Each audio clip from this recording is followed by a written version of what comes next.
Welcome to the Master Your Mix podcast, helping engineers, producers, and artists create professional recordings and mixes, even from home. I'm your host, Mike and Davina. Let's get started.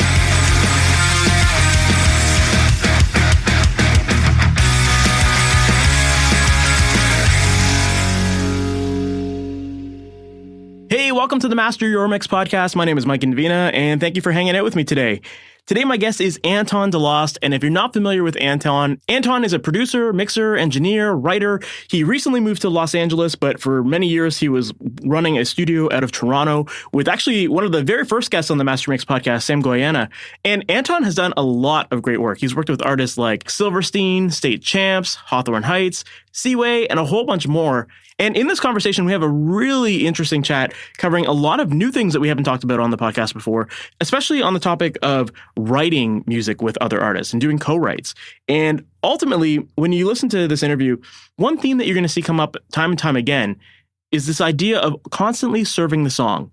And however you get there, you get there. But it's all about collaborating and trying different ideas and seeing what works and, trying new things, stripping things down, whatever it takes. It does seem like Anton is a very hands-on producer. And in this conversation, he just brings a really refreshing, honest look at what the role of a producer is and how to work with artists, collaborate with them, and ultimately grow the careers of everyone involved in a project. So yeah, I think you're going to find this conversation very, very fascinating. And I think there's a ton of great stuff to learn in this. So let's just jump right into it. Anton Delost, thank you so much for being on the Master Your Mix podcast. What's going on, man? Oh, not much, man. Just working away. And thanks for having me on. Of course. Pleasure. For people who might not know you or aren't familiar with the work you do, can you give us a little bit of that background on who you are, what you do, how you got into all this stuff? Sure. Yeah. So I'm a writer, producer, mixer, engineer, I guess. These days, you kind of just have to wear all the hats. Yeah. But yeah, I grew up in London, Ontario, moved to Toronto about 8 years ago, and just recently, like 5 months ago, moved to LA. And that's pretty much it. I have a studio out of my house here in LA, and work full time in music, and yeah, I love it. Awesome. How did you get into the production side of things to begin with? Oh man, from a very, very young age, like 6, I sang at a family friend's wedding. I just realized music was in my blood very early on, and I was like, I want to sing at this wedding. and my mom was like, okay, you can ask, but I doubt it's going to happen. Don't get your hopes up. And she was like, oh my God, of course. Come up and sing a couple songs. So I sang some songs I learned in whatever school. What when you're 6, what school are you in? Kindergarten? Like elementary school? Something like that. Yeah, before that, but yeah, 6 is probably kindergarten, I think. Yeah. Yeah. And anyways, I got off the stage and I was like, wow, I'm gonna do this forever, for sure. In some capacity. So since then, I was my sights were set on music, and nothing was there was things that sort of crept in. I wanted, there was a time where I wanted to be a pro skater, and there was a time where I wanted to be, I did MMA for a while, and I was like, oh, maybe I can, really start getting into that. And there was these things that sort of crept in, but it was always music was always there. And started playing in bands, early high school, and actually early elementary school, but really seriously in high school, grade 9.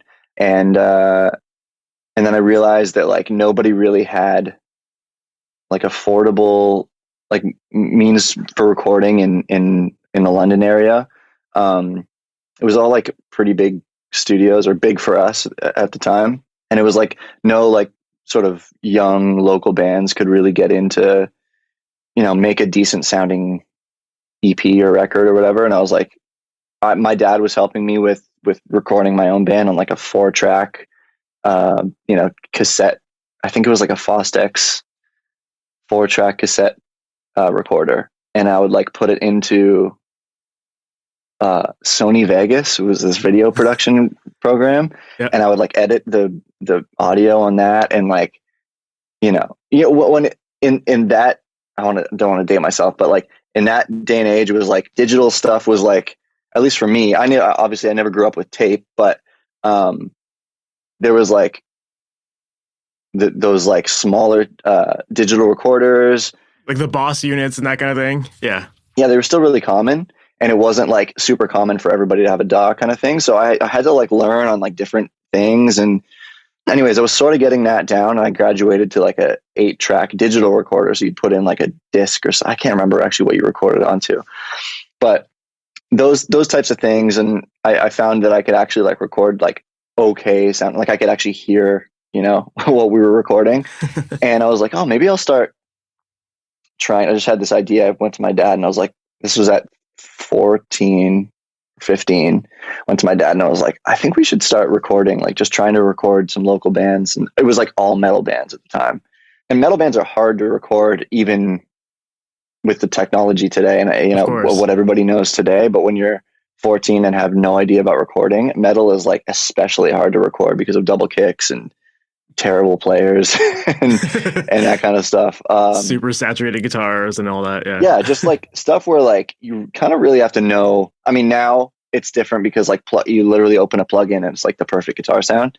Yeah. And then, you sample everything and it's like I'm not saying it's easy to make it sound great, but it's like much easier to make it sound great nowadays. But yeah, at the time I sort of took a shot in the dark there and I was like, oh, maybe that's like a little side gig I can do. I started doing that and found that I think I was like one of the only ones in the London scene that was doing it. I mean, I was charging nothing, just, trying to get something under my belt kind of thing.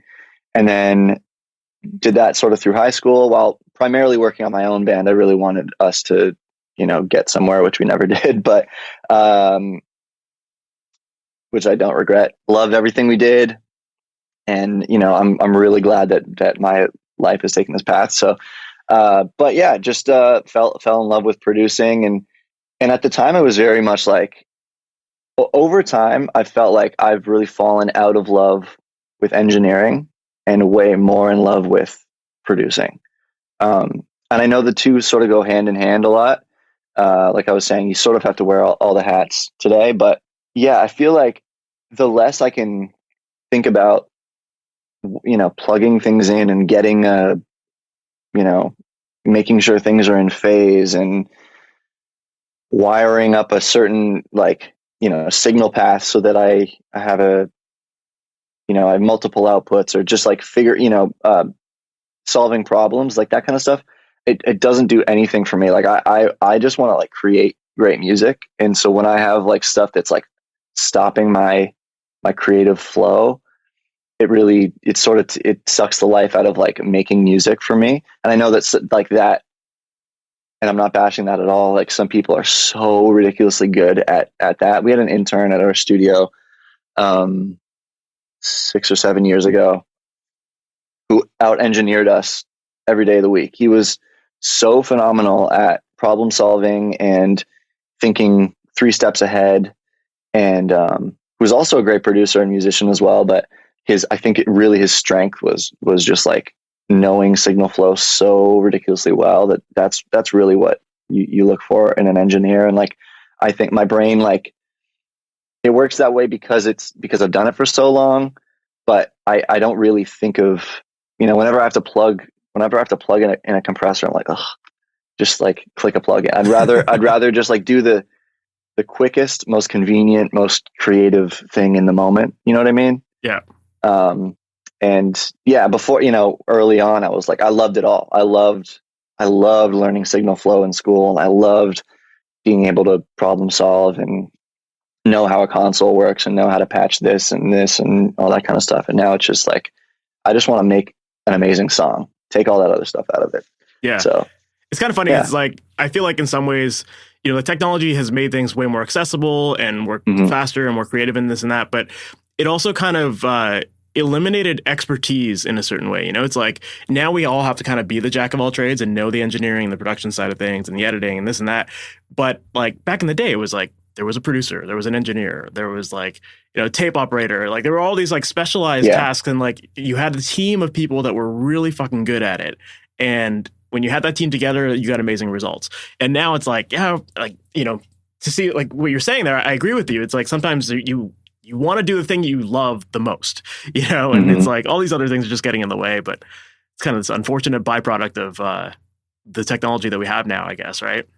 Yeah, and it's just the way industries go. Like jobs change over time, right? Like I mean, God, I don't want to open up this can of worms, but like with AI, you know, there's this massive conversation now, you know, how it's going to be detrimental to music or any industry, but also how it's going to be, you know, positive going forward, and how, you know, how you can use it creatively, and but the pros and cons of it kind of thing. And I think, like, again, this is a massive conversation I'm opening up, which I don't think I want to right now early in this conversation. Sure, but in the same vein of like, you can, you know, there's things that it's slightly destructive, or I guess it is pretty destructive or disruptive, I should say, to certain jobs and that kind of thing. But it also creates so many other opportunities and so many other jobs. So it's just like any industry where, like, you know, jobs over time sort of ebb and flow, and they like morph into different things. And like, yeah, nowadays, like, I think there's certain things that obviously a tape op is sort of, you know, obsolete. I mean, you'll have Pro Tools ops, but like generally the engineer can do that, or the producer can do that, or, you know, whatever it is. But yeah, I think it's important to, I'm just glad. And obviously most people in the industry did start as musicians, but I'm glad that I got a decent amount of experience, like as a touring musician and recording, you know, on that end of things, because I think it's really important to know as the client or as the musician, like how you're being treated by the producer or mixer, but also like, you know, the mental mindset that you can be in while you're like tracking. It can be stressful, it can be frustrating, it could be whatever. So, you know, I find myself every now and then I'll get frustrated with an artist for whatever, and not frustrated, but more like, you know, I can hear in my voice that like they can hear that I'm slightly, you know, frustrated or whatever it is. And like, that's the last thing I want to happen, because they need to feel comfortable. They need to feel like they're doing a good job while still, you know, knowing that they can do better. And it's not like a bad thing that they're not getting the take. It's more of just like a constructive thing. Like we can get there, but don't feel bad that you're not getting it, kind of thing. And it's one of those things that when you haven't been on the other side of it, it's easy to sort of neglect their mental state at that moment in time. You know what I mean? So yeah, it's just nice to be able to at least understand all the different facets of the industry, I guess, you know? I think that applies to like any business, really. It's like we're providing customer service to people. And like, you know, I know that like people in the music industry don't like to talk about people like their clients, because it sounds like so formal and businessy, but it's like they are, you know. And at the end of the day, it's like if you treat your studio and your productions as a business, then like think about how a business would be. Like they care about their customers. They analyze, like, you know, what's the experience like for somebody, and that's the kind of stuff that yeah, I guess so. Some do, yeah. But it's like that, creating that positive experience for people is really what keeps people coming back and happy, and spreading the word of mouth and all that kind of stuff. Like, you know, so many people say that, like, you know, the best way to get business is through word of mouth in the music industry. And it's like, you can't get word of mouth unless you create a positive experience for people to want to spread the word of mouth. Oh, 100%. That's why, like, my brain isn't in engineering mode. It's in, like, I mean, a lot of the time it's in therapy mode. It's like, how do I maintain a really good vibe here? And how do I get the most out of this person emotionally and mentally? And I think I'd rather that 10 times out of 10 over an amazing studio and with amazing engineering chops, because we've all heard amazing records that connect emotionally so well with people. that aren't, that don't sound amazing. You know what I mean? Some of my favorite, well, one of my favorite all-time favorite records is Silent Alarm by Block Party. And not that it doesn't, I mean, it's lo-fi, but it's lo-fi on purpose. And I mean, the producer is massive. He knows what he's doing. But like when you listen to that record, technically it's like there's stuff all over. Like the drums sort of sound like they're like you're hitting boxes. Like it doesn't sound like good per se, but if it sounded any better, or if the performances were any different, it would sound inferior to what it does. It's the perfect thing. So I think like no matter what you're going for, you just have to get that perfect thing. And you can always tell, you know, everybody's different too. If you're a lifer musician and you're just like I've worked with guys that are just so, you know, they show up, they do the job, and there's zero emotion, there's zero ego. It's just like a very easy working environment. But there's also musicians that are like, you know, your stereotypical artist that's like incredibly temperamental, and you have to maintain that that level of comfortability and vibe, I guess, for lack of a better term. Yeah, for sure. So then, like, what do you ultimately see as the role of a producer then? Like, what does that entail for you? Obviously, the therapy side of it, I guess. Yeah, I mean, that's big. I think, like, I mean, again, it's changed a bit over the years, but, like, I've almost, like, come back to where it used to be, where it was, like, there's a song, right, that exists. How do we take that song, like the skeleton of that song, like forget about any sort of recording of the song, but the actual song itself? How do we make that the best possible thing it could be? So sometimes that's, again, like I said, maybe that's a lo-fi thing with very little elements. Maybe that's like an incredibly techy, highly produced thing where everything's perfect. Maybe it's that. I think it's the producer's job to know, you know, where it needs to be in its final stage, and that would be like the goal. And then, in order to make that happen, yeah, you have to have, I think, a lot of kinds of chops. I think you need to be a decent musician. You need to know relatively decent amount. I mean, you don't have to be a crazy music theory person, but I think you should know at least the basics, or more, or a bit above the basics. I mean, a huge thing for me is arrangement and harmony and that kind of stuff. And I think you can't get there if you don't know music pretty well.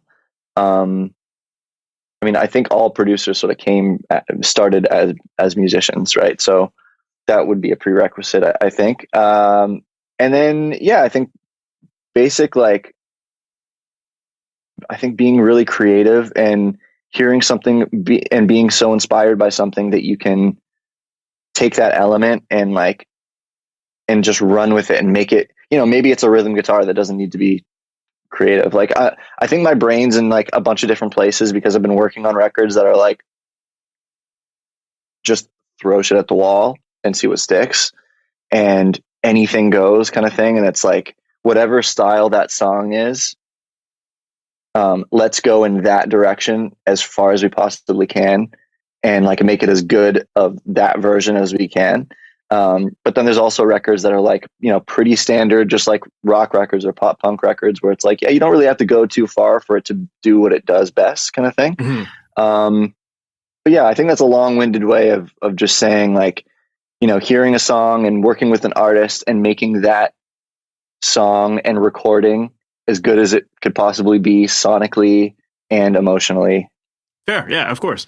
Yeah, it's interesting because, you know, with the technology now, you can layer so many things and you can add so many elements. And I think that there's this tendency a lot of people have, especially when they're not working with the producer and, you know, they're the writer themselves, like they'll throw everything at it and like start stacking up keys or background vocals or whatever. And it's like, sometimes like the simplicity is actually the best thing. So it's always hard to find that balance of like, how far do you go with it? Or, you know, what really turns it into the best version of the song, I suppose. Right. Dude, I'm still finding that balance. Every song, every project I do, it's like, I'll listen to something that I did a year ago.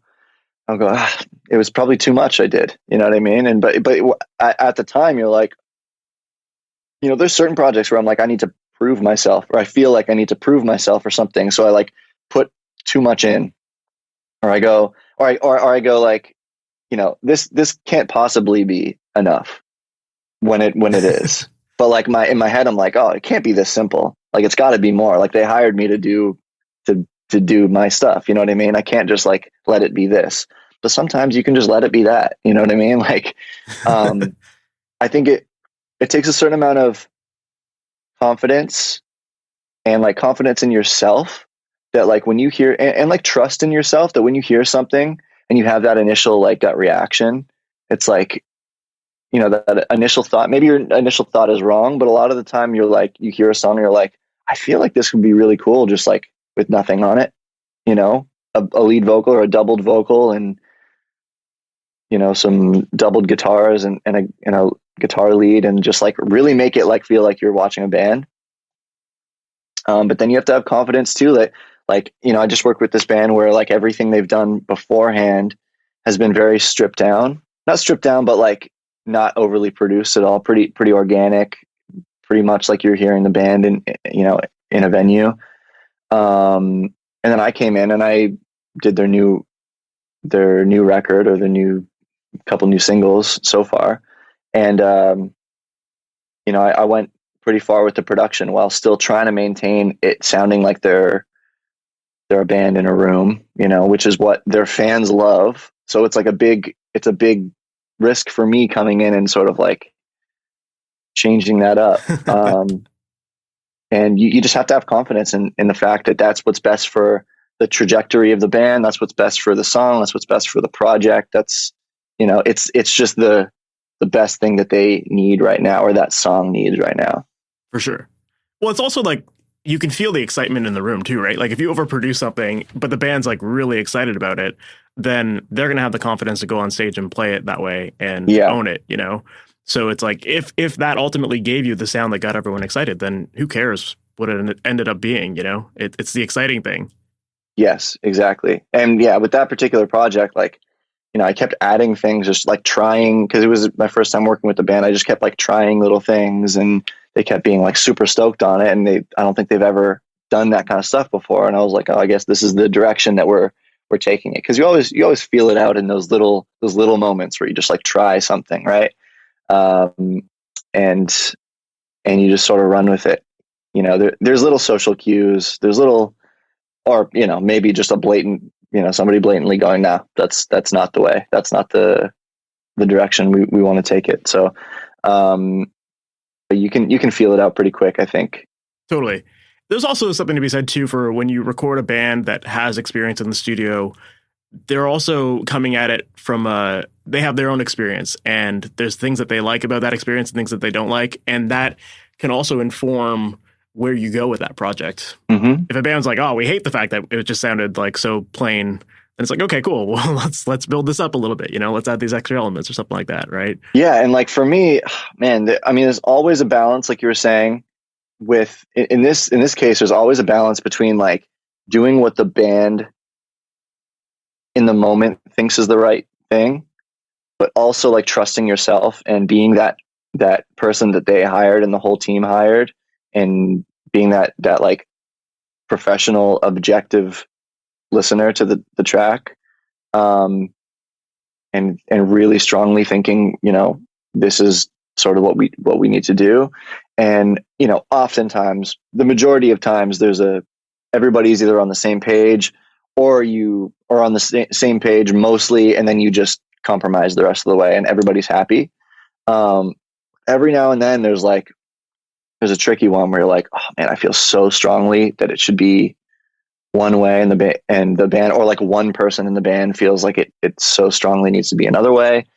And I respect it all. That's what's great about music, is like, it's everybody gets emotionally connected to it in a different way. And I think it's just a home run when everybody feels the same. But yeah, I mean, like everybody can hear something differently. So you just have to you just have to sort of like feel that out and use your experience and your judgment to take it to where it needs to be and make everybody happy. Because I never want a client. Now make me feel weird about using the word client. Sorry. No, but they all turn into friends. But an artist that I work with, I never want them to leave the room and go, that was really annoying. Like, it's my song and I really wanted to take it in a certain direction. And like that, this guy is just like, so about this song and so about his way. Because I mean, I've heard that about so many other producers when I work with an artist. They're like, oh yeah, he just kept wanting to push it in this direction, so we didn't want to work with him again. I've heard that so many times, constantly.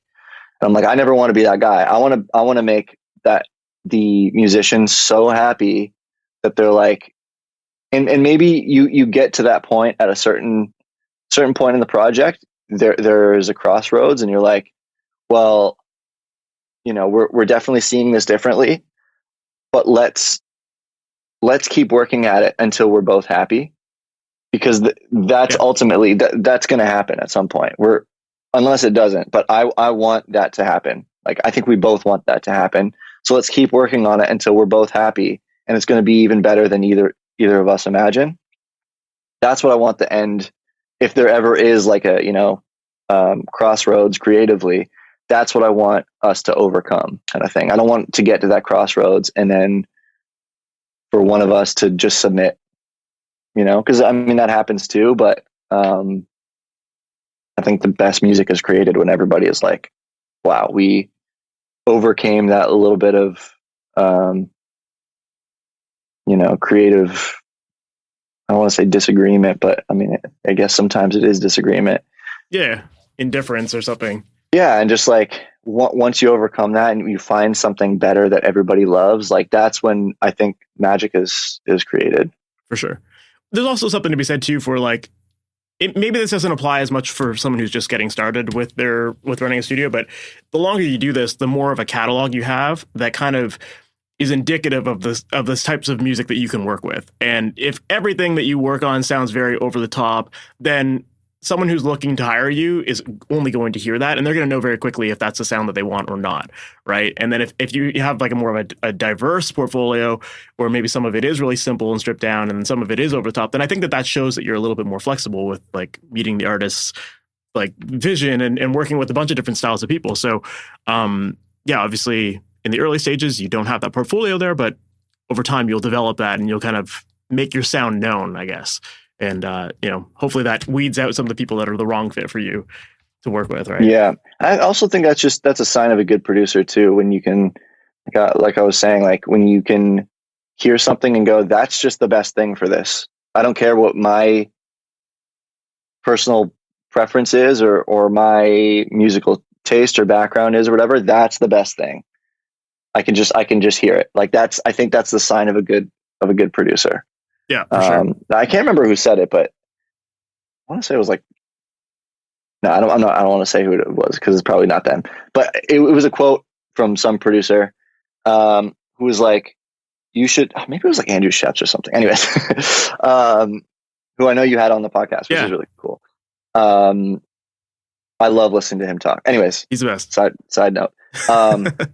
Yeah, the quote was like, you should pay a producer the same to do either nothing to the track or work tirelessly days and days and weeks and months on end to a track. And I'm paraphrasing, of course, but I think that the sentiment there is like, if the producer hears that the track is perfect the way it is, they should get the same amount of money for it, because that's their expertise.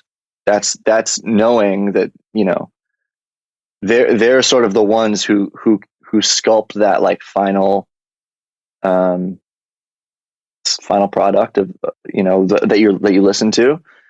And, I think if you have that experience as a producer, that should be the person that you trust to like barely touch it. And like a record that I just worked on, like the band they're such good producers and so creative. And like, often I'm like, geez, should these guys be like, co-producers on the record? Cause like, and they're just phenomenal and so creative and so outside the box thinking. And often I'm like, learning things from, all the time I learn from everyone I work with, but this particular artist, I'm like, they'll send me demos. They'll send me like a session file, and there's stuff in the session. I'm like, dude, this is really cool stuff that like I would have done, or I wouldn't have done, where I'm like, I wish I would have thought of that kind of thing. And I'll just put them in the final session, or like, I'll try to recreate it and it's just not the same. So we'll just use the thing that they made. And it's like, I think sometimes that's all it takes, is just like taking what the artist made and just tweaking it, just making it a little bit better. But if it means scrapping the whole freaking thing and starting from scratch, maybe that's the answer too. So yeah, no, I totally agree with that. I think you're absolutely right. It's like you're hiring someone to really give you that third party objective view of your song and help you like get it in the best way possible. And if that's stripped down, who cares? If it's overproduced, who cares?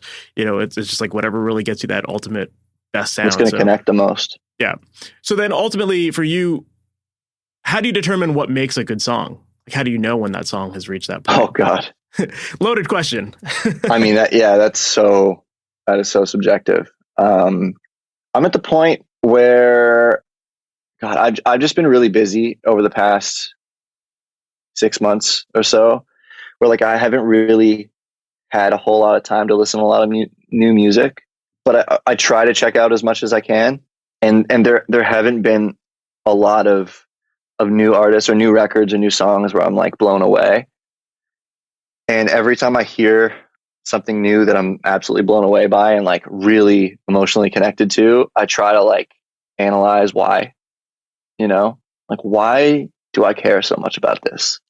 And I try to like bring that to the things I work on. Like what makes a song special? There's like Rick Beato does a thing about like what makes this song special on his YouTube. I think that's I love that guy. He's awesome. He's great. Yeah, I think that's really important to know, because people listen to music and they go, the majority of people, they just listen to a song and they go, yeah, I like that. It's like binary for a lot of people. It's like, I like this or I don't like this. It's just like, that's what goes through people's head. Like I'm bobbing my head or I'm not. And you obviously put in so much work to get to that point, and so many decisions and so many details and so long, grinding over the smallest little, like a lyric or like a conjunction or like a, what I mean? Every little detail in a song for then a listener to go, yeah, this is cool. You know what I mean? So every time, and that's honestly how I feel a lot of the time. I'm like, yeah, this is fine. So every time I hear a song where I'm like, wow, this is phenomenal, I'm like, why? And I've never been a lyric guy, really. Like, that's not, a lot of people are inherently lyric focused, like even like normies, as I like to call them, just normal music listeners. A lot of people are like my mom, for instance, she listens to music that tells a story. Like, that's her. And she doesn't even listen to country music, which is crazy. But she'll hear a song and she'll go like, what is it? Like generally her first thing whenever I show my parents a mix is like, oh, I can't hear the vocals. Cause they just want to like hear what the song is about, especially my mom. My dad's definitely more, he just likes music and likes rocking and likes whatever. But my mom is very much like, what is it? Is it an interesting story? Is it a powerful story? Does it connect with me? A lot of people are like that, especially a lot of hip hop fans. I mean, they like groove and rhythm and that kind of stuff, but they also like cool lyrics. And I've never really been like that, but over the past couple of years has been becoming more like a prominent thing when I listen to music. And it's never the first thing I hear, unless the lyrics are so ridiculously grabby and good that I hear it immediately. But generally I'll listen to a song like once or twice or 3 times or 4 times. And then like, I'll finally it'll click what the song is about. I'm like, oh my God, that is so cool. that I finally like I get it now, and then it really becomes, you become emotionally attached to it. So yeah, that I think makes a good song. If the lyrics really grab you. I think a lot of people don't care about lyrics. A lot of like heavy music fans just like rocking out, just like angsty stuff, and just like the next heaviest thing of all time. And a lot of pop fans just love great melodies and just love to be able to dance. You know, different people look at different things when they listen to music and don't necessarily know why.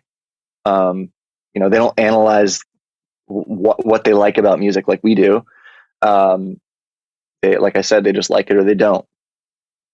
So, you know, it's sometimes I have to put myself in a normal person's shoes, like it's somebody who doesn't work in music. Go, would you know, whoever like this song, would whoever dance to this song, whatever, like, and I try to picture the band playing it live or the artist playing it live, and like, would people be moving? Would people be singing along? Are there crowd moments? You know, I think I've always been a melody guy from like really early on, and like harmony and that kind of stuff. So I really love hooky stuff. Like that's always what I'm trying to do with artists who I work with. Like if it's a co-writer, even if they bring in full songs, it's like, is this good? Is this song catchy enough? Is this good enough? And I'm not saying make it a pop song every time. I'm just saying like, there's got to be some hook, whether it's a pop hook or not. There's got to be something that like makes the song special. And that can be disguised in so many different ways. Like sometimes a hook is a bass line. Sometimes it's like a drum groove. Sometimes it's a guitar hook. I think it's about identifying what makes that song repeatable, and, you know, it connecting with people. Of course. But yeah, I mean, it's a pretty loaded question. Yeah, of course. There's so many different kinds of music. There's so many different, like with this rock band I was just working with, where, you know, they're very picky on, they're amazing producers, but super picky on the direction of their songs and the specialness of each song, and their hooks come in all different shapes and sizes all over the record. It's like, yeah, some is a vocal hook, some is like, it's actually hard to describe. And I think what they do is like, they're trying to like change the way people listen to rock, and not in like a pop way. You know how a lot of rock bands just go pop. They're doing it in a way that they use fretless guitars, so they have like an instrument that not a lot of rock band, or seemingly no rock bands, you know, it's a tool that nobody has. So like, I guess you could use a slide, but like they're using riffs that like, no, you can't make on a normal guitar. So it's like they're thinking about making rock music differently. And I think that's where innovation and a change in genre really happens. You know, now we're seeing so much genre mixing and melding these days, and it's amazing, because that's what needs to happen in music, because then you just make the same song over and over again for a decade. You need to have those collabs and that like anything goes mentality. Like, what's going to really make somebody go, whoa, I got to listen to that again. Even if, man, a lot of the time it's like an ironic, like you show your friend like how ridiculous this song is, because like, you know, as if they did this, and then you start actually liking it. You know, I think that's how innovation happens. It's like something so different and so unique that it really starts to grab you. Totally. That makes a lot of sense. It just, yeah, you're right. It's like we've heard the same song over and over again. So whenever you hear something that has that different element to it, you can't help but be like interested in what's going on. And it you know, it creates that like ear candy, for lack of a better way of putting it, to like, you know, you're just gravitate towards it, and you're like, you want to hear more of it. It's the hooky thing. Very cool. Yeah. And that's like with like country music, like they've been doing basically the same thing for a really long time. It's sort of just gotten poppier. But like real recently, there's all these country artists that are coming out now that are like very publicly into rock, like heavy rock music, and they're like influencing, because there was that like hip hop thing for a while where country and hip hop would sort of go hand in hand. But now it's like rock. Like there are a lot of country artists that are like putting pop punk or rock in their songs. I'm like, whoa, that is really cool. I mean, obviously country and rock go hand in hand as well, but like not really like true country is pretty country. But yeah, I think that, man, you have to experiment like that. And there's always going to be people that are resistant to it and purists and just like that old thing. Yeah. But, It's funny though. It's like I've always felt that like I've never worked on a country record or mixed a country record, but I've always really wanted to, because I feel like with my background in rock and like the type of like big full drums and all like the heavy hitting stuff, like I feel like that would lend itself so well to a country record. So yeah, at some point, if anyone's listening to this and wants to have me work on a country record, I'd love to do it. Right, dude. And like country mixes are some of the best mixes on the planet. I think like I would say currently my favorite mixer is Jeff Braun. And he's like, again, like he's in the country world. But very much has like, I'm pretty sure he has a rock background and like works with a lot of those bands that are like bordering rock music that like could go, country fans will like them, but also rock or like pop punk fans will like them. And like, man, the drum sounds are just phenomenal. The vocal treatment is phenomenal. Everything about those mixes are just like pristine, like Dan and Shay records. I don't know if you've ever listened to Dan and Shay, but they're just like, yeah, I love those guys. You literally can't get a better mix. Sorry. You can't. I agree. It sounds perfect. It sounds pristine. Every element just fits in. And so many of those types of country where they're like sort of pop, country, rock, a little bit, R&B. I mean, Dan and Shay is definitely sort of bordering R&B. Everything is arranged. So that's a big thing with mixing too. That's actually a very underrated thing about mixing is the better the song is arranged, the better the mix will sound, just in general, because there's a place for things already. Like you don't have to do that work in mixing. It's already arranged so that it mixes itself essentially. Yeah, it's built into the sound. Exactly. And I think that's why, like, we're talking to artists that have really sort of changed done something really unique. I think Billie Eilish is a perfect example of that, where it's pop music, but it's also like, man, that first record, I don't think she'll ever, I could be wrong and I hope I'm wrong, but I don't think she's going to top that first record. That first record is just absolutely phenomenal. And I think Phineas is maybe the best producer on the planet. But with that record too, like I watched an interview with that mixer. I can't remember his name now. Do you know his name? Who mixed that record? Can't think of it offhand. No. Anyways, I watched him an interview he did with Dave Pensato, and he was essentially saying like, I didn't do a whole lot on that record. Like they delivered the record almost how it sounds.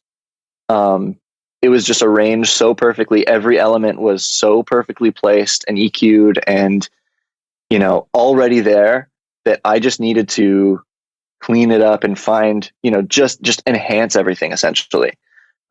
Which is what mixing should be. And often it's not. Often it's, again, wearing a whole lot more hats than you should be. But that's just sort of what you have to do in this day and age. But yeah, sorry, that's a sidebar thing. But like I was saying, it's like, I think if you can, as a producer and as a musician, I guess, when you can arrange a song in such a way that like you think about, when you're writing parts, you actually think about the frequency space that they're taking. I think that's literally a recent thing for me too. And I've been doing it for quite a while, but I'll think about like, what makes a certain band's vocal feel like it's easier to mix. Like why female vocals, I think, are easier to mix on rock music is because they're so much further away from like rhythm guitars than like a lower, like a lower tone male vocal, is they sort of like are competing. And like a lot of people don't think about that kind of stuff. And like, yeah, so I think when you have like a higher pitched vocal, it's just going to sit better. Unless it's like really shrill, but like, frequency wise, it has its own place. So anyways, it's different. It's ways to look at things. You know what I mean? when you're early on in your career, you're just thinking of mixing as just like EQing and compressing and making each element sound good and then putting them together. But really, it's so much more than that. Of course. Yeah. It's interesting. Like, I could tell just the way you've been talking, you're super passionate about ultimately trying to serve the song in the best way possible. And one thing that I was curious to learn a little bit more about is your co-writing. And I know that like you're credited on a lot of records that you work on as a co-writer. And I think there's a lot of people that got into the production world because, like you said, like they're musicians, they got into it to maybe record themselves, fell in love with the production side of it, and like, now they're engineering or producing or whatever. But I think there's also a lot of people that they are almost intimidated to approach the topic of co-writing with people because like maybe they feel like it's stepping on someone's toes or something like that, right? Yeah. So I'm curious to learn a little bit more about like how you normally go about approaching co-writes with an artist so that, because there's always that balance of like the producer versus the writer sometimes, and so like how do you straddle that line so that it's not stepping on someone's toes and, people are open to the idea of co-writing? Well, yeah, first of all, yeah, you nailed it when you said that. I mean, essentially, there's this stigma behind co-writing in rock, and I don't understand it. I don't know what it is about rock purists, rock fans that are so all about like the artist has to be. I mean, even other fans. I mean, like pop fans too. Some feel the same, where like the artist has to write the song, and it's like the song and the performance are very different things. Like there's so many amazing songs that didn't come from the performer, but that song wouldn't be that song without that writer, and that performance wouldn't be that performance without that artist and that face and that voice. You know what I mean? And like they're two different jobs, and it's a bonus when they can be the same person. I think it's a bonus for some people where they can go, whoa, that person is really an artist. Like they can do it all kind of thing. But there's this stigma behind rock and rock artists needing to write everything. And I just don't understand it. Like, I think like the more collaboration in music in general, the more special it can be, the more unique it can be. And it's funny that I say that because that Billie Eilish record, there was zero collaboration. It was just her and her brother. And that blows my mind. That's one of those moments where it's like, that's just have the right people in the room. That's just incredible. Like that. I mean, I think every time I've ever spoken publicly about music, I've talked about that, like that duo, just because they're such an anomaly. Those Billy and Phineas, because they were so young too. Like, how do you have that experience at such a young age? I'm pretty sure Phineas was like 21 or 20 or 21 or 22 or something when he made that record. And it's like, how do you know all these things to do, all these things to try, or do them so perfectly at that young of an age? Anyways, that is again a side note. But what was the question? No, but it's kind of interesting because I agree with you. We're talking about how you approach the topic of co-writing with people. Co-writing, but it's kind of interesting that you bring up that idea that like people think that it's all like the artist has to do everything, and I think part of that is just portrayed by like, these days you see like Netflix documentaries on an artist, and let's just say it was like Beyonce or whatever. Like the only shots of Beyonce you're going to see in the studio are her recording. You're not going to see the shot of like the 17 writers working on a song, right? Because it takes away from the story about her. So like to some degree, like we've kind of been conditioned to like fantasize about this like artist being the superhero, right? But I would love to watch a documentary of all those people writing those songs, Oh yeah. Oh my God. Me too. And there are like those hidden gems about those too. And a lot of people don't realize too in the pop world and the hip hop world that if you do a very, very, very small amount on a song, you'll be listed as a writer or a producer. Like in the hip hop world, there's a lot of like pitching beats and pitching guitar loops and that kind of stuff.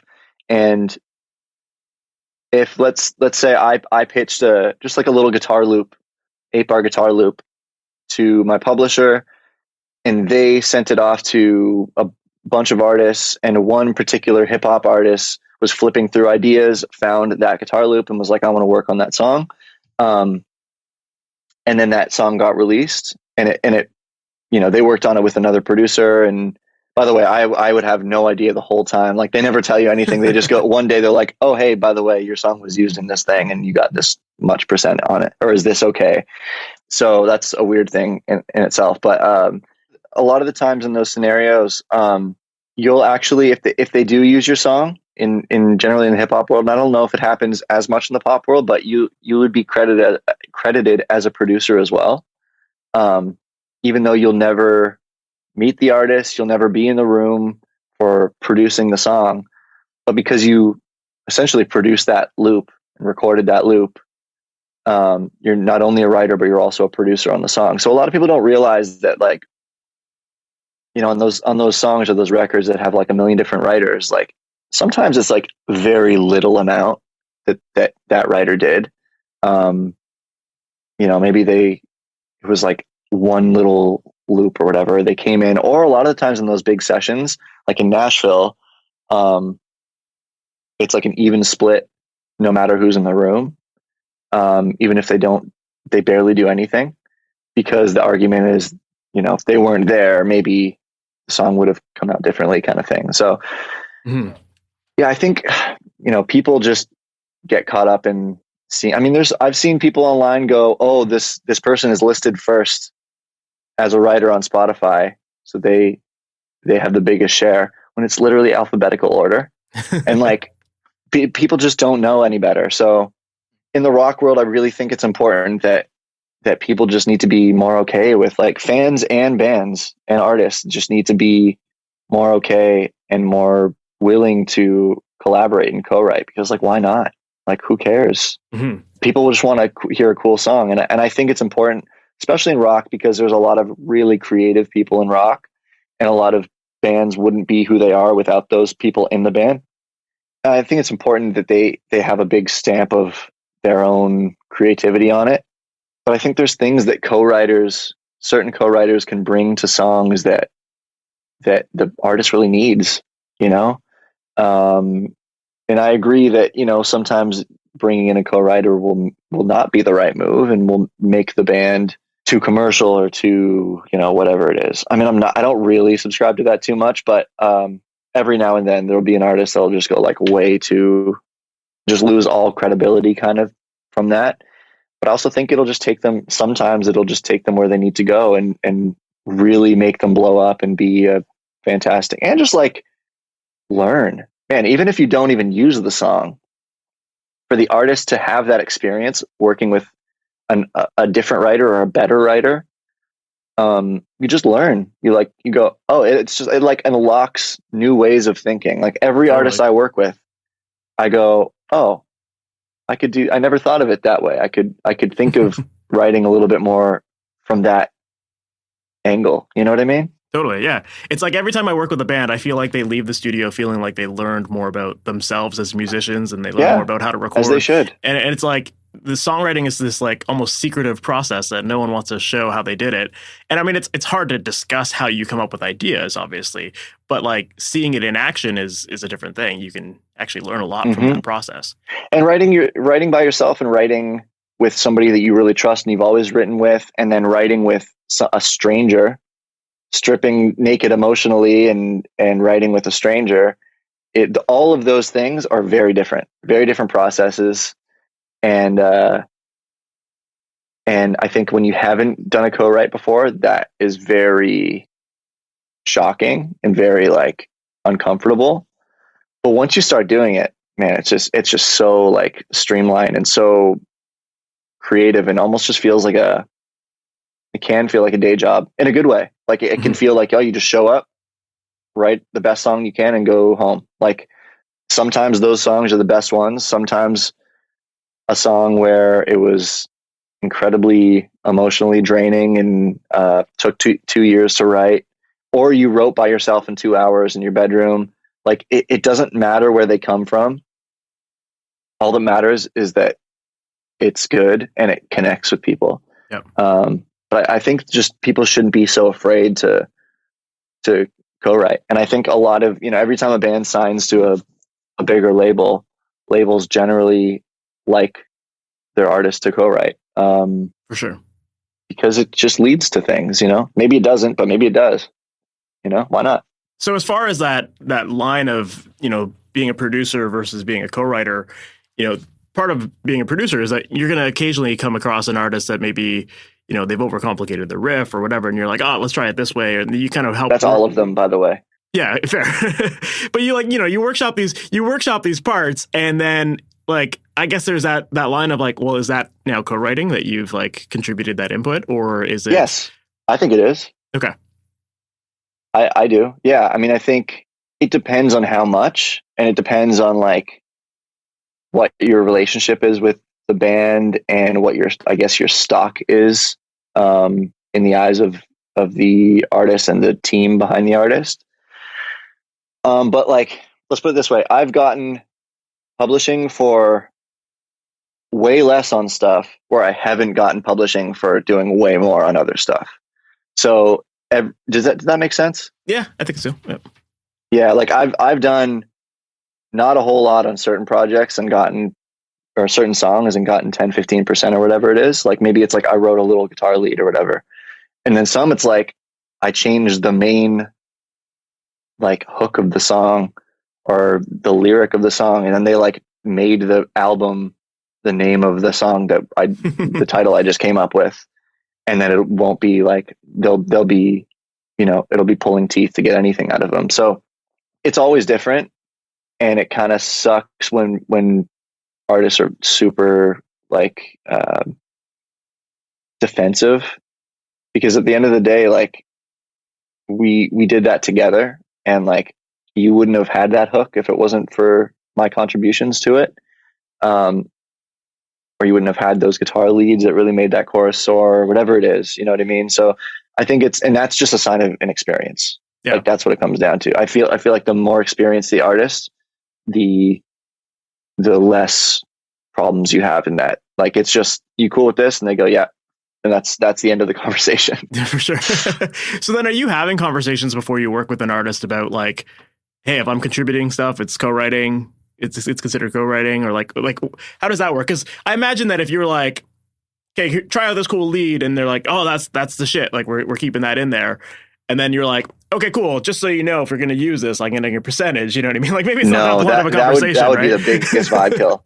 Yeah. No, that would be a big vibe kill. I think it's just unfortunately, it's sort of just a goes without saying kind of thing. And sometimes you do have those annoying conversations after the fact, but most people are on the same page, especially when there's a big team behind an artist.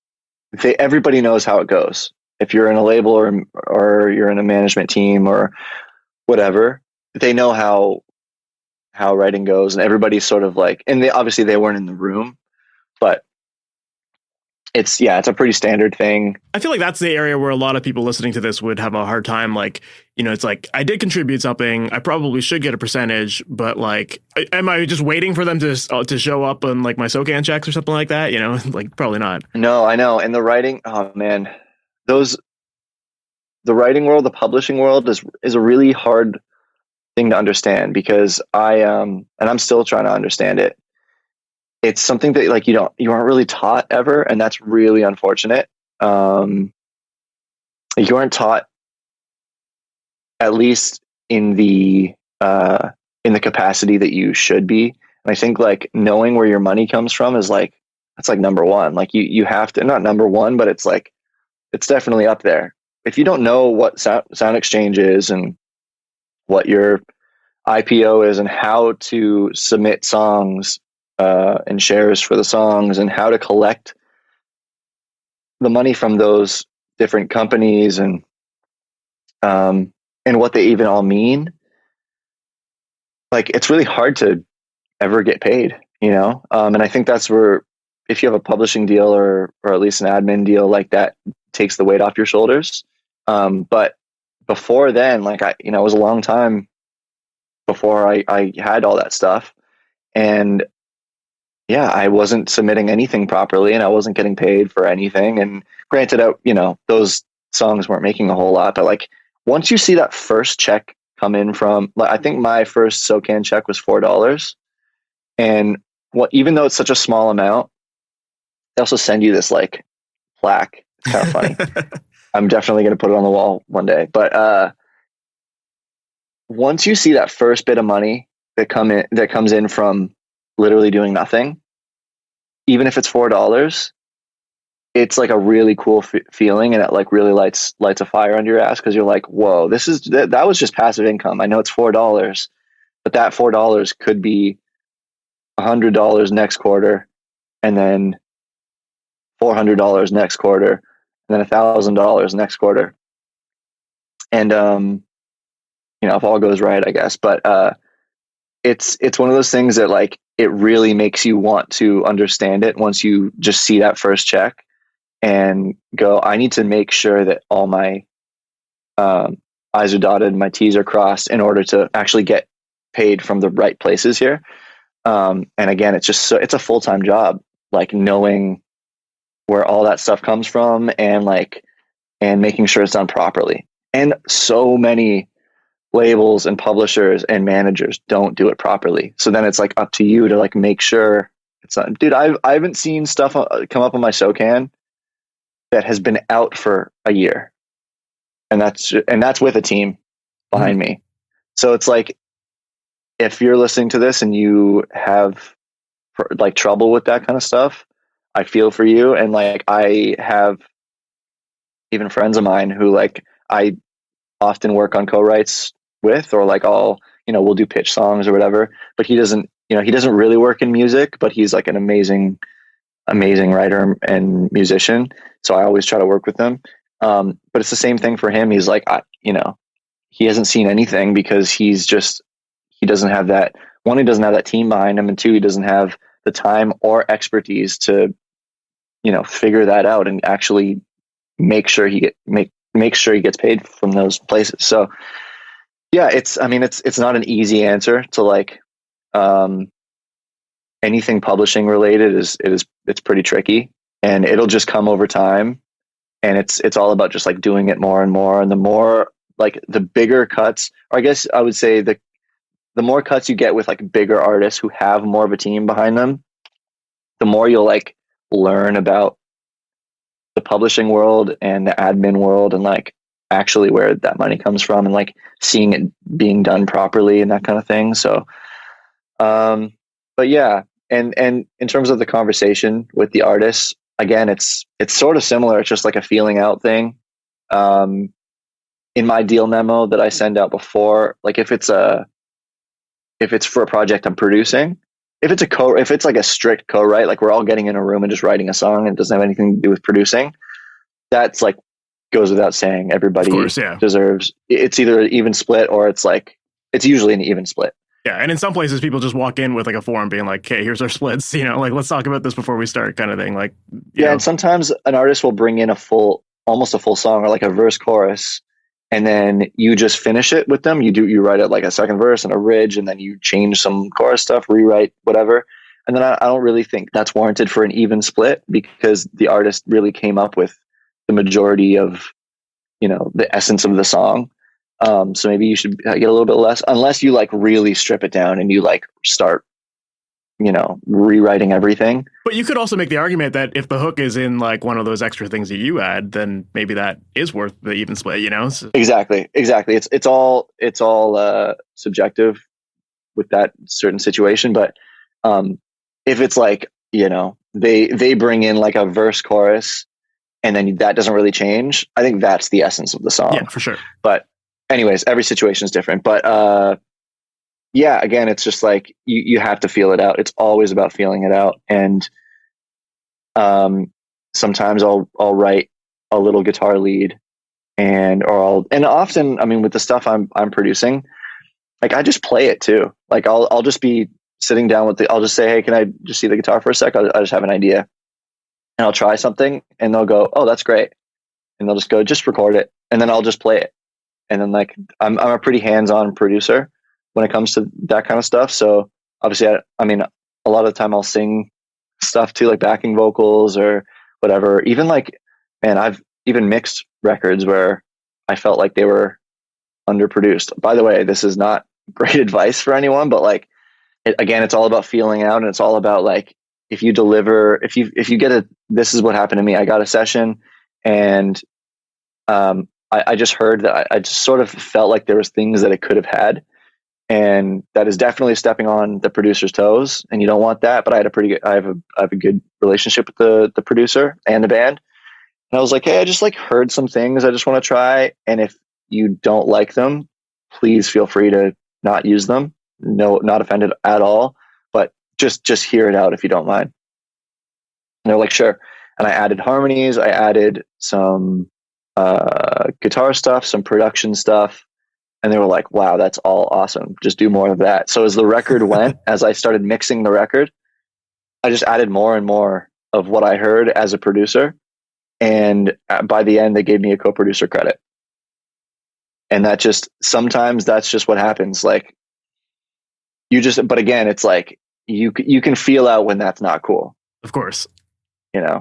Often I'll throw a tambourine or something in a mix and they don't even notice, or I'll be like, oh, by the way, I just threw a little tambourine in there. I feel like it gave the chorus a lift. That's not a job of a mixer, but like, I've watched some TLA stuff, some Tom Lord Alge stuff, where he would do stuff like that too. And he'll sort of dive into production on a mix when that's not his job, but it'll make it sound better. And like, as a mixer, like, yeah, maybe that's not your job, but you just made it sound better. So like, can you argue with that? I don't know. Is it subjective? Yeah. The whole team's job is to make it sound as best as it can, no matter what stage it's at. And what's the worst that's going to happen? They're going to be like, can you take that out? And you can say, yeah, sure. I don't know. It's worth a shot. You know what I mean? As long as you do it diplomatically and you check with the band first and just say like, as a producer, I just heard a couple things that, I think that will lift the song and make it better. Again, if you don't like it, scrap it, but just hear it out, kind of thing. I think it's always, might as well take a shot. For sure. Yeah. I mean, you just have to have those open lines of communication, I think, no matter what you're doing. And I think as long as you have those, then the conversations about songwriting credits or about what you can and can't add to a production, all that kind of stuff it's just like, it's easy to have when you just have open lines of communication. You just have to have them. And then you're not ruffling anyone's feathers and, crossing the line that you shouldn't be. Right. So, yeah, exactly. I mean, making music is a very intimate thing and like often egotistical, not in like a bad way, but obviously there's ego in art, and people get defensive with what they think that they are deserved, and often that comes from an inexperience. But like when you're working with people who are pretty level-headed and experienced, and generally not a hard conversation to have, because you've been there. Everybody knows you have to have the conversation at some point, and everybody knows that they think they deserve something. So yeah, I think of course there's going to be a bit of a stigma behind it, but I think it should just be thought about. I think you should have a little bit more, as a writer or producer, you should have the confidence to go, I think this is what I'm deserved, obviously diplomatically, but I think this is what I'm deserved. But also feel out read the room, and read the room. If there's like, that there's a potential relationship, that like, do you want a bigger split on this song and potentially not a longer relationship with the artist? Or do you want to just take a bit of a hit on this song and keep the artist happy and work with them longer? Sometimes you have to make that judgment call. Fair. Yeah. Or sometimes it's both. I don't know. Yeah. No, there's definitely a bit of strategy is maybe not the right word for it, but you have to. No, I think there is. Sometimes there is. Yeah, fair. I guess it's like, it's interesting though, because like the more we talk about this, I also feel like the more it kind of blurs the lines a little bit between the role of the producer and the role of a co-writer. I mean, obviously if you're a dedicated co-writer, then you're like, you're coming in just specifically to write songs, but the producer definitely does have that co-writing ability, I guess, to it, right? That's always going to be a blurred line. And I think then it comes down to, unfortunately, sometimes it comes down to legal terms, like what is writing a song. It comes down to melody, chord structure, chord progression, and lyrics. So that's like the foundation of writing a song. So if you've had influence on changing lyrics, if you've had an influence on changing melody, especially like a hook, or if you've changed any chords around, you should be getting some sort of publishing.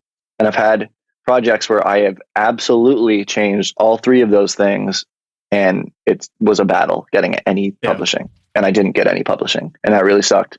And I won't work with that artist again. But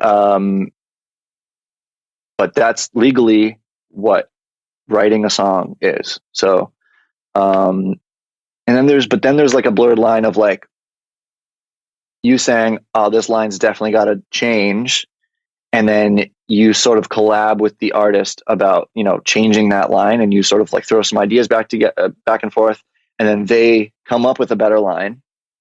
So they've written that line. Yeah. You haven't really written anything. You're kind of the coach in that sense. Yeah, you haven't really written anything, yet you were the one who challenged that line and then came up with something better, or made it so that there was something better. So yeah, maybe that's more of a producer role, but like definitely some could argue that you were a collaboration in writing that line. So dude, I'm not a music lawyer, and I will absolutely never be a music lawyer. And cause again, that's a very subjective thing. Yeah. But yeah, luckily 9.9 times out of 10, that kind of stuff doesn't happen. It's generally just like, you cool with this? And then sometimes it's a little low, and I'm like, I think probably if I could get a little bit more, it'd be awesome. They go, sure. Yeah. That's like the extent of most conversations. That's cool. I like that. No, I think it's just an important conversation to have. And to be honest, it's not something we've talked about on the podcast before because, but I think it's important because there's a lot of people that feel that way about their work. Mm-hmm. Like they're like, I'm putting in all this effort to make this sound the absolute best I can. And, I'm not getting any credit for it other than maybe a producer tag or something like that. But it's like, there probably should be some back end stuff. And I think it's important to have these conversations and learn more about how people are approaching these kind of conversations and getting compensated fairly for it. Yeah. And also it goes both ways too. Like some musicians are too generous.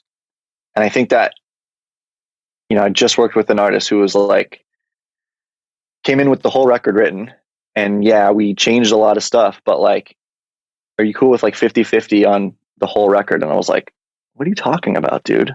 I didn't write half of these songs. Like, you can take more than that. Like, I don't, like, some people will be like, oh yeah, sure, I'll take 50. But like, I want him to do well, and I want him to feel like he, reaps the benefit of writing those songs. And I think like looking at the process, taking yourself out of the process, and almost looking at the sessions from like a bird's eye view, is like a better way to look at it. Like taking ego out of it and just thinking like, well, who actually did what, contribute what. And I think if everybody looks at it that way, it should be pretty agreeable. Mm-hmm. You know what I mean? Yeah. But a lot of people go, well, I did this, and it's all I. So I think if you can look at it like, unfortunately, look at it like legally, and more objectively, I think it should be a pretty easy thing to work around. But again, it's one of those things where just do it more and more and more, and you'll feel it out. It's a hard thing to have rules about, unfortunately. For sure. Yeah. And I guess, that's the argument for hiring a producer, is that person's job is to help you, refine the song as best as it can. Otherwise, you just hire an engineer who can just hit record and record your songs as they are. And that's it. So yeah, man, dude, this has been a really interesting conversation. I really like this. I think it all really comes down to ultimately just serving the song as best as it can be, and, taking the time to collaborate with other people, try ideas out, see what sounds best. And however that looks, whether it's a stripped down thing or really over the top, or, whether 5 people wrote the song or 1 person wrote it, whatever it looks like in the end, it doesn't matter as long as it's the best version of the song. So I think it's been really interesting to learn more about your process and how you handle everything. And this has been fun, man. I really appreciate it. Yeah, man. Thank you for having me. I love having these conversations. And like, one thing that goes along with what you were just saying, I think what sums up this whole conversation is, it's a bit of advice that I live by. I try to always think about. is the only thing that matters is what comes out of the speakers. I always think about that. I don't care how we got there. I don't care who wrote the song. I don't care who played the parts. And a lot of time the musician does. But in my eyes, the only thing that matters is what comes out of the speakers, because that's what normal people want. That's what they're listening to. Yeah, I think that's can sum up most of that. You know what I mean? Yeah, 100%. Right on, man. But yeah, I appreciate you having me on, and I love conversations like this, so it's perfect. Thank you. If people want to learn more about you, or maybe even potentially work with you, what's the best way for them to do that? To learn more about me, I guess you could use the old Google or Instagram. I post pretty much everything I work on my Instagram, either story or post or whatever. I don't really use Twitter. I mean, I'm on Twitter, but I don't really use it. It's a very toxic place. But yeah, that's pretty much it. And my website, I guess I don't really update that quite as frequently, but yeah, Instagram is probably the best way. And like, if they want to get in touch, like, you could always shoot me a DM on Instagram, or generally, like, my management would just shoot him an email that's listed on my socials and stuff. So, but yeah, that's pretty much it, dude. Awesome. Thanks, man. So that was my conversation with Anton Delost, and I really enjoyed that. I really enjoyed getting into the topic of discussing royalty splits with artists and co-writing with them, and how the role of the producer often creeps into the role of a co-writer, and making sure that, you know, everyone who's working on the project ultimately gets compensated fairly, and that people treat the projects like it's a collaboration and it's not just like a one-person party, you know? And I think it's refreshing that Anton talked about that. I think it's something that most people don't want to get into. Most people don't want to have the awkward money talk, but it's something that's so important to your career. And ultimately, even if you had a small percentage of a song and that song went massive, it could be a major game changer for your career. So it's important to be able to have these kind of conversations with artists so that everyone is on the same page, we're all working together. And ultimately, that's kind of what it's all about, right? If you're going to hire people to work on your project, if you're going to hire an engineer or producer or whatever, you're hiring those people because at the end of the day, you want your song to be the best way it can sound. And you want to hire the right team to help you get there. You know, why settle for something that's mediocre? You're hiring people because they have expertise and they can elevate your music.